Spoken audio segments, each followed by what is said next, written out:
लालू परिवार को बड़ी राहत, राबड़ी मिसा और हेमा यादव को कोर्ट से मिली बेल। बड़ी राहत राजधानी दिल्ली से आ रही है, जहां रेलवे में नौकरी के बदले जमीन और फ्लैट की रजिस्ट्री कराने के मामले में लालू परिवार को कोर्ट से बड़ी राहत मिली है। जी हां, दिल्ली के राउज एवेन्यू कोर्ट ने 1 लाख के बेल बॉन्ड पर राबड़ी देवी, मिसा भारती, हेमा यादव, अमित कात्याल और हृदयानंद चौधरी को अंतरिम जमानत दे दी है। इस मामले को अगली सुनवाई 28 फरवरी की बताई जा रही है। समय आने दीजिए, सब पता चल जाएगा, आरजेडी के खेला वाले दावे पर बोले नीतीश के मंत्री। तेजस्वी यादव द्वारा फ्लोर टेस्ट से पहले बिहार में बड़े खेल का दावा करने के सवाल पर नीतीश सरकार में जेडीयू कोटे से मंत्री बने श्रवण कुमार ने कहा है कि समय आने दीजिए, सब पता चल जाएगा। फ्लोर टेस्ट में तो हम लोग 101% पास करेंगे। संख्या बल के आधार पर सरकारें बनती हैं और बिगड़ती हैं। जब 128 का आंकड़ा हमारे पास है तो क्या खेला करेगा। मायावती ने कांशी राम को भारत रत्न दिए जाने की मांग। मायावती ने एक्स पर प्रतिक्रिया देते हुए कहा, वर्तमान भारतीय जनता पार्टी यानी भाजपा सरकार ने जिन भी हस्तियों को भारत रत्न से सम्मानित किया है, उनके फैसले का स्वागत है, लेकिन इस मामले में खासकर दलित हस्तियों का तिरस्कार और उपेक्षा करना बिल्कुल भी उचित नहीं है। सरकार इस ओर भी जरूर ध्यान दे। मायावती ने कांशी राम को भारत रत्न से सम्मानित किए जाने की मांग दोहराई। एनडीए के साथ जाने के सवाल पर बोले आरएलडी प्रमुख जयंत चौधरी, अब मैं किस मुंह से इनकार करूं। राष्ट्रीय लोक दल के मुखिया जयंत चौधरी के भाजपा के साथ आने की चल रही अटकलों को तब और हवा मिल गई जब भारत सरकार ने जयंत के दादा और देश के पूर्व प्रधानमंत्री चौधरी चरण सिंह को भारत रत्न दिए जाने का ऐलान कर दिया। प्रधानमंत्री नरेंद्र मोदी की ओर से किए गए इस ऐलान पर भावुक होते हुए जयंत चौधरी ने पहले तो यह कहा कि दिल जीत लिया, उसके बाद उन्होंने एनडीए और भाजपा के साथ जाने के मुद्दे पर पूछे गए सवाल पर कह दिया कि अब मैं किस मुंह से उनको मना करूं। मांझी परिवार में कलह, ज्योति मांझी ने रत्नेश सदा का विभाग संतोष सुमन को देने पर फिर जताई आपत्ति, कहा हमारे भाई को बनाया जाए मंत्री। बिहार में नई सरकार के गठन के बाद विभागों के बंटवारे को लेकर जीतन राम मांझी के परिवार में कलह शुरू हो गई है। हम पार्टी के विधायक और जीतन राम मांझी की समधन ज्योति मांझी ने उनके भाई रत्नेश सदा से उनके विभाग छीनकर संतोष सुमन को मंत्री बनाने पर आपत्ति जताई है। चुनाव से पहले भाजपा के लिए चुनौती, मिशन 400 को झटका। देश के अंदर आगामी कुछ महीनों में लोकसभा का चुनाव होना है और इस चुनाव को लेकर देश की तमाम छोटी बड़ी राजनीतिक पार्टियां अपनी कागजी रणनीति को धरातल पर उतार मैदान फतेह करने में लग गई है। इसके बीच अब जो एक सर्वे रिपोर्ट निकलकर सामने आई है, वह भाजपा को थोड़ा मुश्किल में डाल सकती है। उनका मिशन 400 को जो टारगेट है, उसमें थोड़ा धक्का लग सकता है। माउंट एवरेस्ट पर्वतारोहियों को अपना मल उचित निपटान के लिए बेस कैंप में वापस लाना होगा। नेपाल। माउंट एवरेस्ट पर बढ़ती पर्यावरणीय समस्याओं से निपटने के लिए नेपाल के एक नए नियम की घोषणा की गई है, जिसके तहत पर्वतारोहियों को अपने मल को उचित निपटान के लिए बेस कैंप में वापस लाना होगा। रिपोर्ट में पसांग लहमू ग्रामीण नगर पालिका के अध्यक्ष मिगमा शेरपा के हवाले से कहा गया है कि पहाड़ों से बदबू आने लगी है। मिगमा ने कहा, हमें शिकायतें मिल रही है कि चट्टानों पर मानव मल नजर आ रहा है, जिसके लिए मोदी ने मुड़वाया था प्लेन। उसने लाहौर सीट पे 55,000 से अधिक वोटों से जीता। पाकिस्तान के पूर्व प्रधानमंत्री नवाज शरीफ ने लाहौर में यास्मीन राशिद के खिलाफ 55,000 से अधिक वोटों से जीत हासिल की है। इमरान खान की पार्टी पाकिस्तान तहरीक-ए-इंसाफ ने शुक्रवार को कहा कि अभूतपूर्व मतदान ने पूरी व्यवस्था को स्तब्ध कर दिया है और चुनाव परिणामों को बदलने के प्रयास किए जा रहे हैं। पाकिस्तान में चुनाव खत्म, गृह युद्ध शुरू, फिर पैदा हो रहे 1970 वाले हालात। कहा जा रहा है कि क्या पाकिस्तान में नतीजे आने के बाद गृह युद्ध शुरू हो जाएगा? क्या पाकिस्तान में वैसी ही हिंसा की आग देखने को मिलेगी जैसी 9 मई 2023 को इमरान खान की गिरफ्तारी के बाद रावलपिंडी से इस्लामाबाद तक देखने को मिली थी? जो धमाके पाकिस्तान में चुनाव से पहले हुए, उसकी तादाद चुनाव परिणाम आने के बाद बढ़ने वाली है। दुनिया की बड़ी एजेंसियों ने पाकिस्तान में चुनाव के बाद बड़ी उथल-पुथल की चेतावनी दी है। राष्ट्रपति मुइज्जू को राहत, उच्चतम न्यायालय ने महाभियोग संशोधन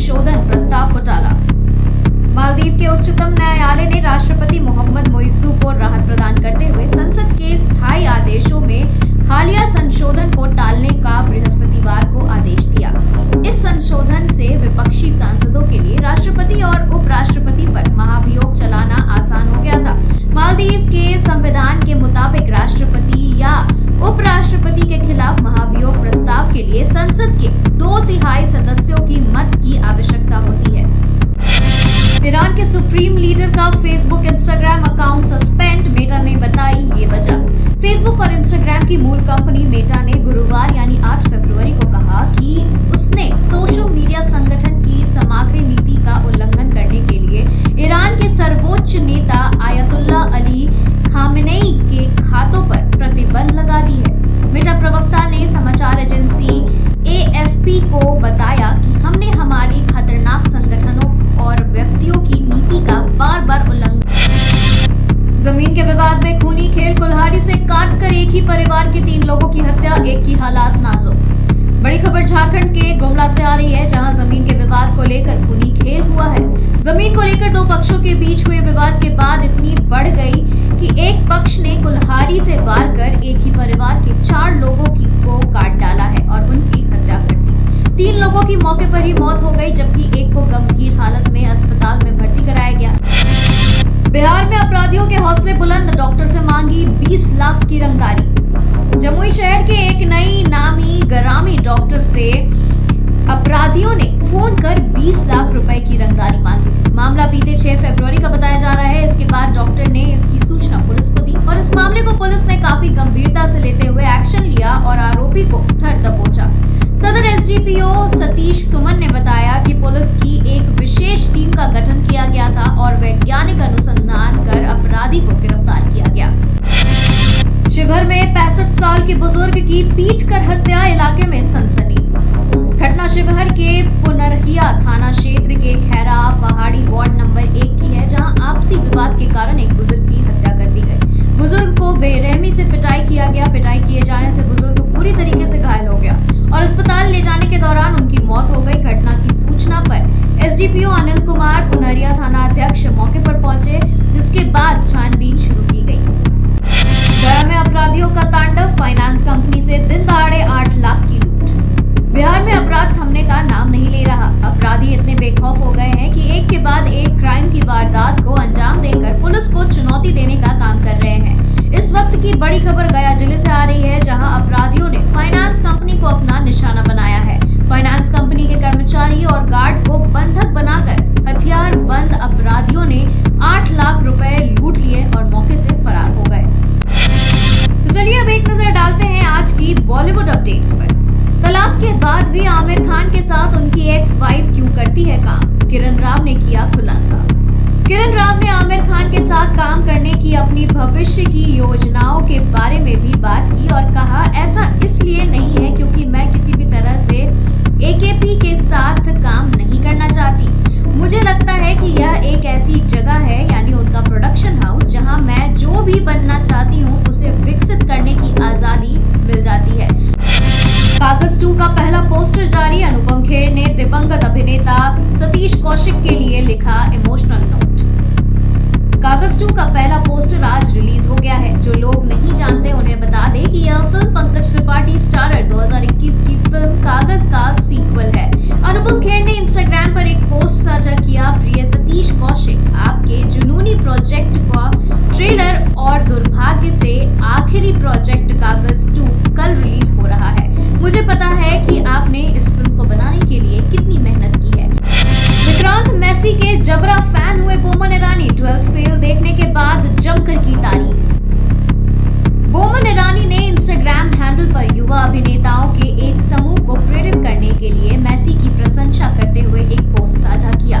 उन्होंने लिखा कि आपने सही कहा कि मैसी, मुझे आपकी सारी तैयारियों के बारे में पता था। वजन कम करना, आपकी त्वचा को वैसे दिखाने के लिए सनबर्न और उच्चारण और बाकी सब, अधिकांश को लगा होगा कि यह भूमिका निभाने के लिए पर्याप्त है। एनिमल में तृप्ति डिमरी की आवाज बनी थी। ये रिश्ता क्या कहलाता है की एक्ट्रेस। जी हाँ, आपको बता दें कि OTT पर मौजूद एनिमल के इंग्लिश वर्जन में एक्ट्रेस तृप्ति डिमरी को ये रिश्ता क्या कहलाता है फेम समृद्धि शुक्ला ने अपनी आवाज दी है। इस बात का खुलासा एक्ट्रेस ने खुद किया है। समृद्धि ने अपने इंस्टाग्राम स्टोरी पर अपने दोस्त का एक पोस्ट रीपोस्ट किया है। इस पोस्ट में लिखा है कि आपकी गर्ल ने भाभी 2 को इंग्लिश वर्जन में अपनी आवाज दी है। इसके साथ ही नेटफ्लिक्स का लिंक भी शेयर किया गया है। प्रभास की सालार के हिंदी वर्जन का हुआ ऐलान। हिंदी वर्जन नेटफ्लिक्स पे नहीं होगी रिलीज। मेकर्स ने सालार के हिंदी वर्जन को OTT पर रिलीज करने का फैसला लिया है। जी हां, हिंदी दर्शकों, जल्द ही आपको फिल्म देखने को मिलेगी। मेकर्स ने हाल ही में ऐलान किया है कि सालार अब फाइनली हिंदी में OTT पर रिलीज होने जा रही है। ये फिल्म 16 फरवरी को OTT प्लेटफॉर्म Disney+ हॉटस्टार पर स्ट्रीम की जाएगी। बता दें कि सालार की बाकी भाषाओं के वर्जन नेटफ्लिक्स पर रिलीज किए गए थे। आर्टिकल 370 में पीएम मोदी के रोल में दिखे टीवी के राम कश्मीर मिशन वाली यामी गौतम की फिल्म में अरुण गोविल ने चौंकाया। फिल्म आर्टिकल 370 के ट्रेलर में पुलवामा घटना दिखाई जाएगी और उस पर पीएम नरेंद्र मोदी ने देश को संबोधित करते हुए जो बातें कही थी उसे भी दिखाया जाएगा। फिल्म में नरेंद्र मोदी का रोल एक्टर अरुण गोविल ने निभाया है। ट्रेलर में जब आप पीएम मोदी का किरदार करने वाले एक्टर को देखेंगे तो एक बार के लिए निगाहें टिक जाएंगी। विराट कोहली के पिता बनने वाली बात झूठी, एबी डिविलियर्स ने मांगी माफी।